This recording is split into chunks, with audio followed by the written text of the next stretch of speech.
Hello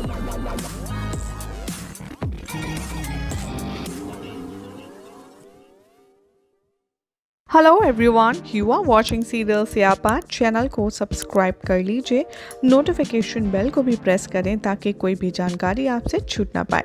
चलिए अब बात करते हैं high TRP rated serial advocate Anjali Awasthi के आने वाले एपिसोड की। तो भाई शो में आने वाला है ज़बरदस्त ट्विस्ट, जहां पर आप कहानी में देखेंगे कि जब अमन को पता चल जाएगा कि अंजलि के हाथ लग चुकी है गिन्नी, तब वो थोड़ा सा रिलैक्स मोड में आएगा। उसे लगेगा कि चलो अब मुसीबत के बादल छट चुके हैं। तो वहीं अब अमन ने जो उसकी सीक्रेट साइलेंटली हेल्प करी है, उससे काफ़ी ज़्यादा इम्प्रेस होने वाली है अंजलि अमन के इस गुड जेस्चर से, जिसके बाद उसके दिल में अमन के लिए जो नफरत है वो शायद थोड़ी सी कम होते हुए नजर आएगी।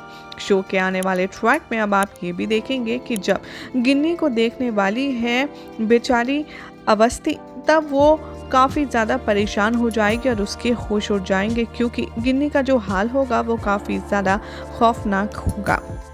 कहानी में आप देखेंगे कि जब अंजलि को पता चलेगा उसकी बहन गिन्नी के बारे में, तो वो आनन फानन में जाएगी और फौरन गिन्नी को किडनैपर्स के चंगुल से बचाने के लिए कोशिश करती हुई नजर आएगी।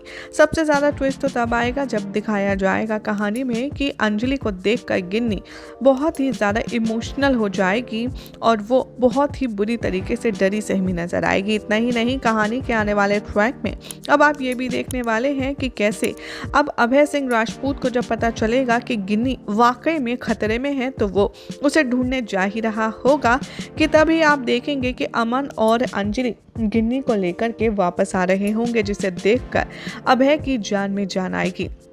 उस वक्त कहानी में आएगा और भी ज़्यादा दिलचस्प मोड़। जैसे ही अभय गिन्नी को देखेगा वो काफ़ी ज़्यादा इमोशनल हो जाएगा और वो ब्रेक डाउन होते हुए नज़र आएगा और वो कहेगा कि तुम ठीक तो हो ना, आखिर तुम कहाँ चली गई थी, अब तुम्हें मैं कहीं जाने नहीं दूंगा, मैं कितना घबरा गया था तुम्हें कुछ अंदाज़ा भी नहीं है। ये सारी बातें सुनकर के काफ़ी ज़्यादा सरप्राइज हो जाएगी गिन्नी, उसे कुछ भी समझ नहीं आएगा कि आखिर उसके साथ हो क्या रहा है। इधर दूसरी तरफ आप देखेंगे कि कैसे अभय उसे कहेगा कि गिन्नी अब तुम आ गई हो ना, तो मुझे सारी लड़ाई झगड़े सब से छुटकारा चाहिए। मुझे तुमसे ना तो तलाक चाहिए, ना ही मैं तुमसे दूर जाना चाहता हूँ। हम दोनों अपने रिश्ते को एक नया मौका देंगे और मैं डिवोर्स भी वापस ले लूँगा। जो हक तुम्हें चाहिए मैं वो हक दूंगा। जो एक पत्नी का हक होता है, जो एक लवर का हक होता है, मैं तुम्हें सब देने के लिए तैयार हूँ, क्योंकि मैं अब समझ चुका हूँ कि तुम मुझसे कितना प्यार करती हो और मैं भी तुमसे प्यार करता हूँ। यही वो मौका होगा, यही वो पल होगा जिसे सुनने के लिए गिन्नी भाई इतनी ज़्यादा बेकरार है। गिन्नी यहाँ पर बहुत ज़्यादा एक्साइटेड हो जाएगी, बहुत ज़्यादा खुश हो जाएगी। उसकी तो खुशी का ठिकाना नहीं रहेगा, क्योंकि वो तो जो चाहती थी अब उसे फाइनली मिल गया। तो सोर्सेस की माने तो बताया जा रहा है कि अब अंजलि और अमन के बीच जितनी भी मिसअंडरस्टैंडिंग थी अब वो भी क्लियर होते हुए नजर आने वाली है। अंजलि और अमन भी अपने लिए रिश्ते के लिए एक नई शुरुआत की बात करेंगे और सोचेंगे कि क्यों ना अब जब सब कुछ ठीक हो गया है तो ये दोनों भी अपने रिश्ते को एक और ख़ास मौका दे। लेकिन कहते हैं ना, जहाँ सब कुछ ठीक होते हुए नज़र आता है वहाँ पर एक्चुअल में सब ठीक हो ये ज़रूरी नहीं।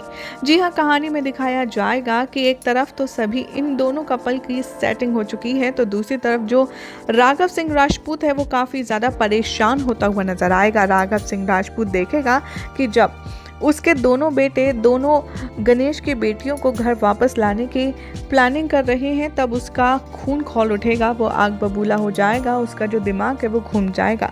वो अमन और राघव यहाँ पर कहता हुआ नजर आएगा अभय से कि तुम दोनों का दिमाग खराब हो गया है, जिन दोनों बहनों को हमने इतनी मुश्किल से घर के बाहर निकाल कर फेंका था, तुम दोनों उन दोनों को वापस ले आई हो। अब यहाँ अमन और अभय दोनों ही अपनी वाइफ की तरफदारी करने वाले हैं, दोनों ही यहाँ करवाने वाले हैं अपनी अपनी बीवियों का ग्रैंड वेलकम, ग्रैंड गृह प्रवेश, जिसके बाद राघव बहुत ज़्यादा पैनिक करता हुआ नजर आएगा। उसे समझ नहीं आएगा कि आखिर वो अपने बेटों को इस गणेश अवस्थी की दोनों बेटियों के चंगुल से बचाए, तो आखिर कैसे बचाए। क्या अब अमन और अभय के इन दोनों को घर लाने से और कोई नया बवाल होगा, या फिर अब राघव सिंह को मजबूरी में इन दोनों को बहू के रूप में एक्सेप्ट करना ही होगा। क्या लगता है आपको? कमेंट कीजिए, चैनल को सब्सक्राइब करें, नोटिफिकेशन बेल दबाना बिल्कुल भी ना भूलें।